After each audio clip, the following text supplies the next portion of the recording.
Há algumas semanas eu fiz um hangout que foi bem legal, eu respondi a várias perguntas. O vídeo inteiro ficou muito longo, com muitos momentos mortos, onde eu tava procurando perguntas no Twitter. Não são momentos dinâmicos, o vídeo fica arrastado. Então eu acabei editando o vídeo e achei que poderia funcionar melhor se esse tipo de vídeo fosse pré-editado mesmo. Muito bem, vamos começar. Primeira pergunta: qual dica você daria para quem deseja ser um roteirista? Primeira coisa, ler. Ler muito. Quanto mais você ler, melhor você vai escrever, melhor será o seu vocabulário. Segunda coisa, veja muitos filmes. Isso vai te ajudar a entender como funciona a estrutura de um roteiro, porque escrever um roteiro é bem diferente, por exemplo, do que escrever um livro ou até escrever um conto. Você precisa escrever pensando que aquilo será transformado em filme, então há certas coisas que você precisa evitar, outras que você precisa realçar. E a terceira dica: treine, comece escrevendo roteiros de curta-metragens. Com o tempo você vai aprender o que funciona, o que precisa ser melhorado, o que não traduz bem do papel para o filme. Próxima pergunta: o que você acha do projeto reboot de Entrevista com o Vampiro? E ele, se bem feito, pode iniciar uma franquia? Pode, provavelmente vai, mas eu acho que o filme Entrevista com o Vampiro é bom, ele foi bem adaptado, o filme funciona. Eu não sei se é necessário fazer mais um, mas nenhum reboot, nenhum remake é de fato necessário.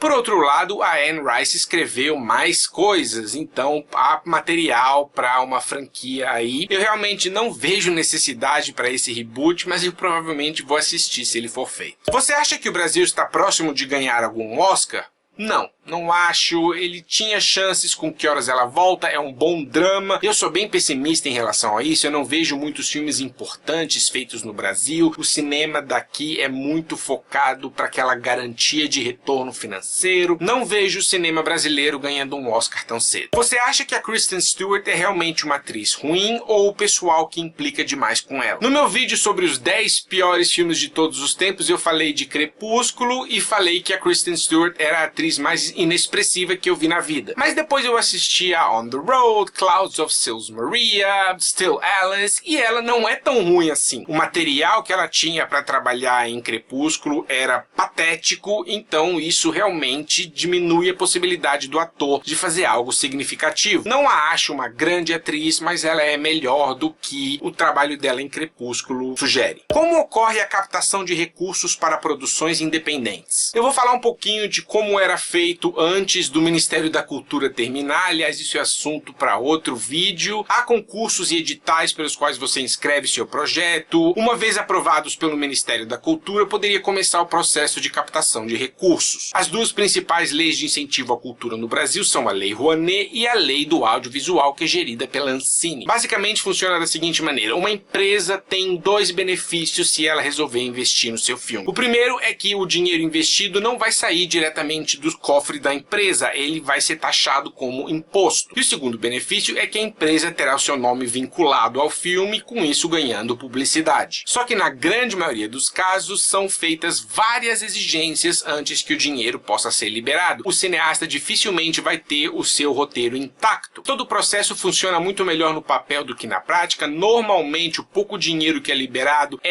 para artistas que já têm uma história, que já têm currículo, e daqui para frente vai ser ainda mais complicado. São tempos difíceis para quem quer mexer com cultura no Brasil. Outra opção é fazer uma espécie de crowdfunding por sites como o Catarse. Você mostra o projeto, mostra quanto dinheiro você precisa, oferece alguns benefícios para as pessoas que ajudarem. Pelo poder do coletivo é possível conseguir uma grana interessante aí. Qual é o maior problema dos filmes de terror hoje em dia? Eu não acho que o problema seja de hoje. Vamos pegar, por exemplo, os anos 80, que é a minha década preferida para filmes de terror. Os slashers eram muito populares naquela época, Freddy Krueger, Jason Voorhees, e todos esses filmes eram iguais. E o problema é justamente esse: quando Hollywood descobre uma fórmula, ela é usada até que não exista mais nada para espremer dali. Nos anos 2000 veio Jogos Mortais, que era um gênero considerado como torture porn. De novo, o primeiro filme legal, mais ou menos novidade, e aí eles fizeram mais um monte que são iguaizinhos. A mesma coisa com Atividade Paranormal. O primeiro filme, ok, interessante, meio paradão, mais legal. Aí eles fazem mais 27 que são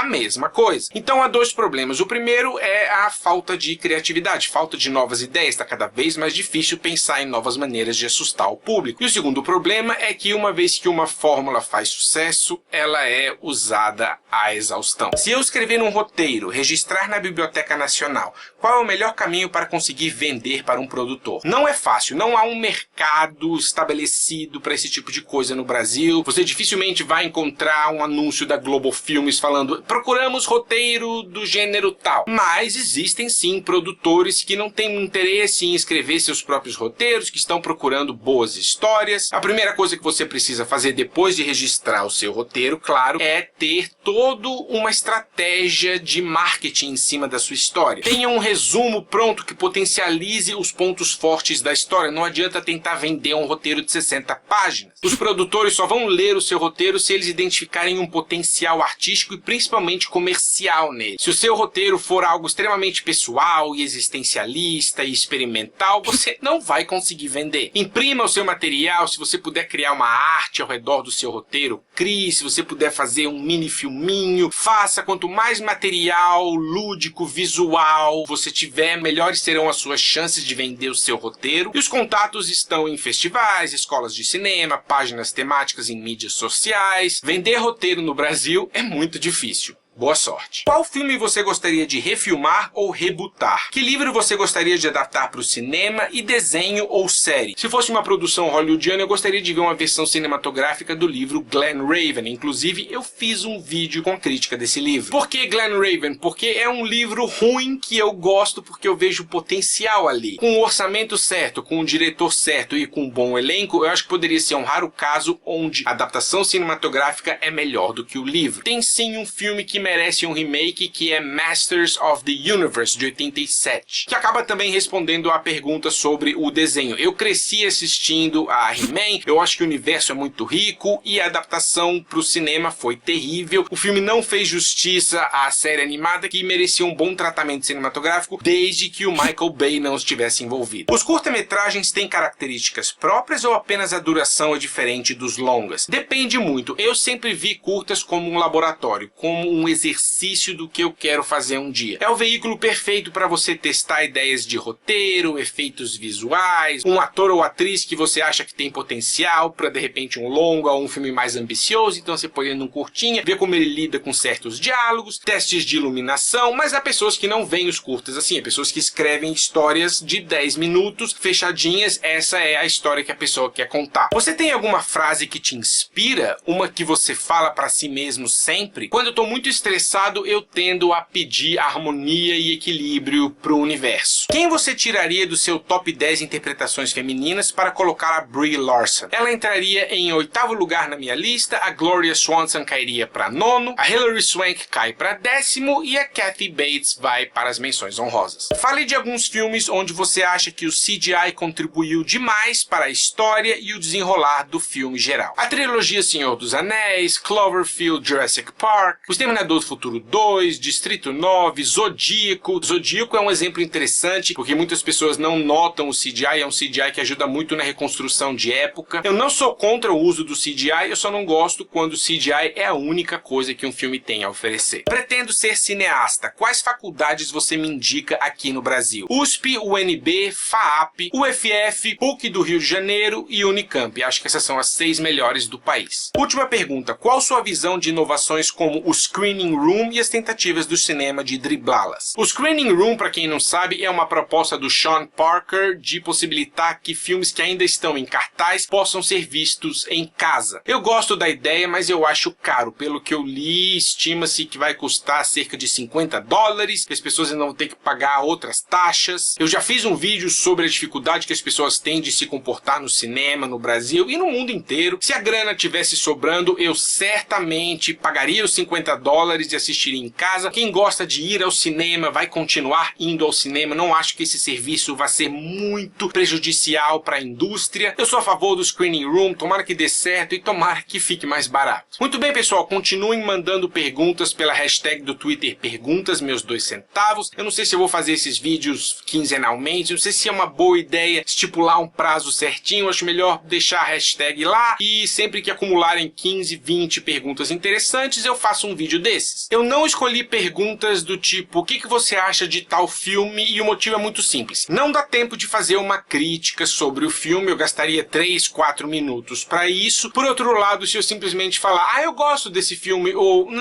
acho ruim, acho fraco, não seria uma resposta satisfatória. Eu também recebi muitas perguntas que eu já respondi em vídeo. Há uma playlist no canal chamada Vídeos sobre o canal. Há vários vídeos de perguntas e respostas lá, eu vou deixar o link na descrição deste vídeo. O alô da vez vai para Bruna Vasconcelos e Luiz Batista, que fazem aniversário dia 26 de maio, Rebeca Ferreira, Yuri Guedes e Tayane, namorada do Matheus Rocha, que fazem aniversário dia 27 de maio, Gustavo Ribeiro e Cibele Ferreira, que fazem aniversário dia 28 de maio. Parabéns, galera! Valeu por acompanhar o canal. É isso, pessoal. Um abraço e até a próxima.